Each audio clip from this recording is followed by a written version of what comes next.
Assalamualaikum warahmatullahi wabarakatuh. Bertemu kembali dengan Ibu Sumariatun dalam kegiatan pembelajaran jarak jauh mata pelajaran seni budaya. Pada kesempatan siang hari ini kita akan melanjutkan pembelajaran minggu yang lalu, yaitu tentang seni patung bagian yang kedua. Nah, anak-anakku, Ibu ingatkan kembali, untuk materi seni lukis minggu yang lalu kita sudah mengikuti, 2 minggu yang lalu kita sudah mengikuti penilaian harian, baik itu penilaian harian tentang pengetahuan yaitu dengan ulangan melalui Google Form, dan juga membuat karya seni lukis yang nilainya sudah Ibu sampaikan melalui WA Group, semuanya sudah mengetahui, harus sudah mengetahui, karena di situ menentukan apakah kamu remedial atau tidak. Karena KKM kita 78 meningkat 3 dibanding tahun yang lalu, berarti nilai kamu tentang pengetahuan minimal 78, juga lukisan minimal 78. Bagi anak-anakku yang belum mengikuti remedial dan belum menyelesaikan lukisan, segeralah mengikuti karena soal remedial pun sudah Ibu upload ke dalam WA Group. Silahkan dicermati, kemudian kamu kerjakan, kemudian langsung dikirim melalui WA Japri. Baik anak-anak, kembali lagi ke materi yang lalu. Kita telah belajar minggu lalu yaitu tentang pengertian seni patung. Fungsi patung ada 3, yaitu fungsi religius, kemudian ada fungsi fisik, dan satu lagi adalah fungsi personal. Nah, pada kesempatan ini kita juga sudah mempelajari tentang jenis patung berdasarkan bentuknya. Namun Ibu ingin menambahkan, minggu lalu ada yang tertinggal atau yang lupa untuk Ibu sampaikan bahwa ya kita lihat lagi, coba kita lihat bersama-sama pada video ini. Nah, patung itu ternyata menurut perwujudannya secara umum berdasarkan fungsinya itu dibedakan menjadi 6. Jadi kita bisa mengatakan bahwa ini menambahkan yang minggu lalu ya nak ya. Untuk patung menurut fungsinya, jadi pembuatan patung berdasarkan fungsinya itu ada 6. Ada patung religi, ada patung monumen. Patung religi ini difungsikan untuk sarana beribadah atau memiliki makna religius, yaitu untuk penghormatan dewa atau untuk mengenang orang-orang yang diagungkan dalam agama tertentu. Kemudian ada patung monumen untuk peringatan peristiwa atau kejadian yang bersejarah. Kemudian ada patung arsitektur, yaitu patung yang bernilai estetika atau memiliki nilai keindahan. Ada patung dekorasi yang fungsinya murni untuk membuat hiasan suatu taman atau menghiasi, atau patung ini digunakan untuk menghiasi sebuah taman, baik itu di dalam ruangan ataupun di luar ruangan. Kemudian ada patung seni, di mana patung seni ini memiliki fungsi yang murni untuk keindahan saja. Bahkan bentuknya itu biasanya tidak menyerupai manusia, tidak menyerupai binatang ataupun tumbuh-tumbuhan, tapi memiliki nilai estetika yang tinggi. Dan yang keenam adalah patung kerajinan. Patung kerajinan itu biasanya adalah patung tiruan atau miniatur dari bentuk-bentuk hewan, bentuk-bentuk bangunan seperti candi, benda seperti gitar, biasanya digunakan sebagai souvenir, dijual ya, diperjualbelikan. Nah, itu anak-anak yang kemarin lupa abaikan, nanti Ibu minta kamu tambahkan dalam akhir pembelajaran. Nanti kalau kalian buat laporan, tolong ini dibuat kembali, yaitu fungsi patung atau jenis-jenis patung berdasarkan fungsi pembuatannya ya. Fungsi pembuatannya atau tujuan pembuatannya nih ya. Kemudian kita akan melanjutkan anak-anak ya. Bentuk dan jenis patung kemarin sudah ada patung figuratif dan ada patung non figuratif. Nah, untuk hari ini tujuan pembelajaran kita adalah setelah kita mengikuti pembelajaran jarak jauh, maka kita akan mengidentifikasi.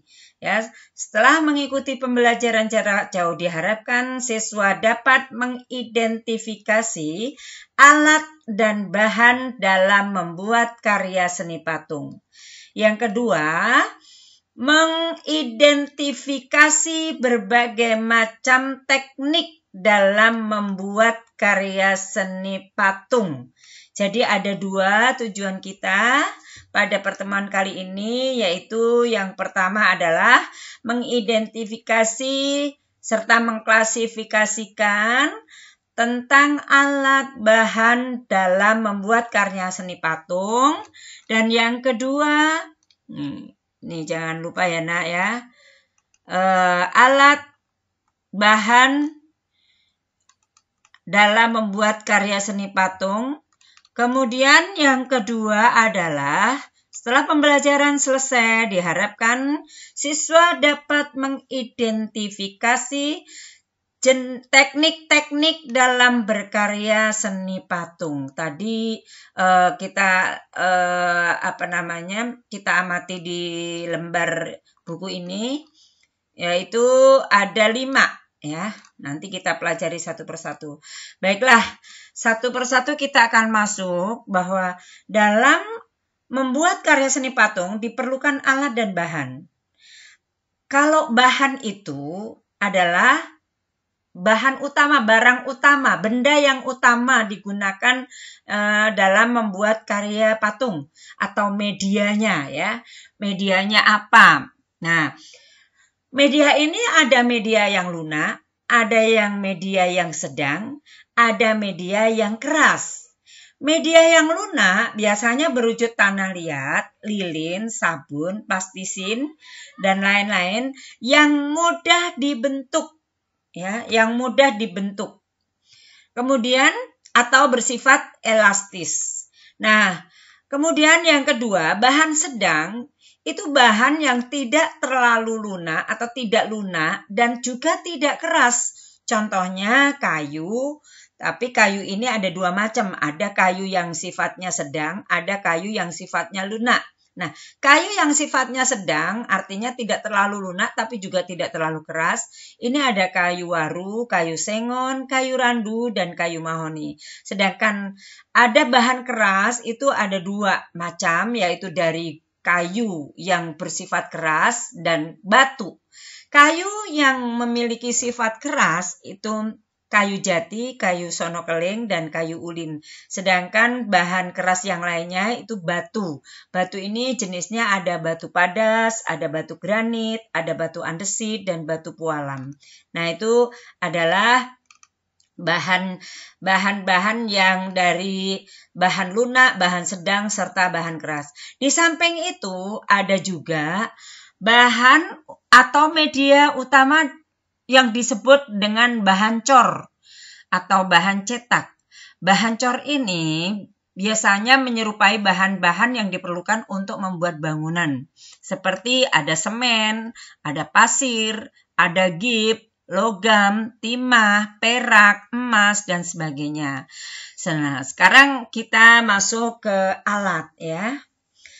Alat membuat patung itu adalah perlengkapan yang diperlukan untuk menyelesaikan dalam membuat karya seni patung atau dalam berkarya seni patung. Alat bantu, apa saja sih yang kita gunakan gitu. Nah, ketika kita menggunakan bahan yang lunak, maka teknik pun akan berbeda. Biasanya kita sebut dengan teknik butsir ya.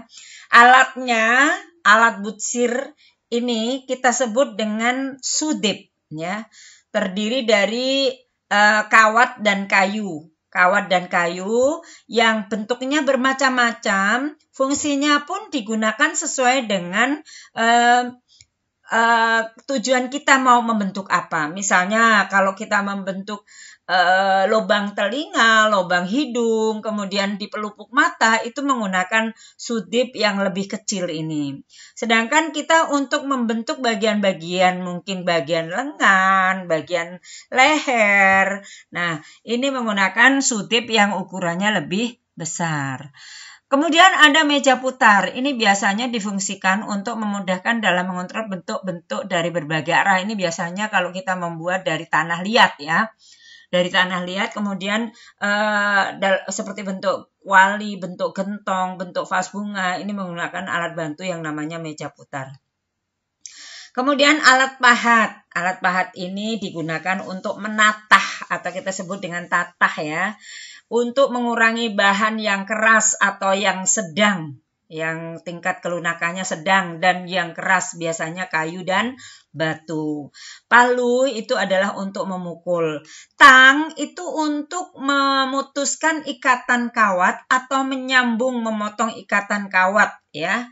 Untuk mengencangkan ikatan kawat biasanya kalau kita pakai teknik cor ada anyaman-anyaman kawat atau kawat-kawat yang digunakan untuk menali ya, mengikat. Nah, itu menggunakan tang untuk memberikan ikatan supaya kuat atau memotong ikatan kawat. Kemudian ada sendok adukan nih kalau kita misalnya menggunakan cor itu atau menggunakan cetak itu biasanya menggunakan cetok. Cetok ini adalah alat untuk mengambil adukan kemudian kita tuang ke alat cetak atau kita tuang kita tempelkan pada kerangka patung yang dibuat dari kawat.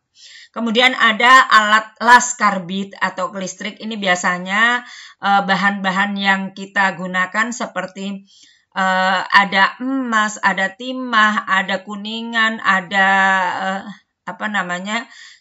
seng dan sebagainya ya. Ada besi. Ini menggunakan alat las karbit atau las listrik ya.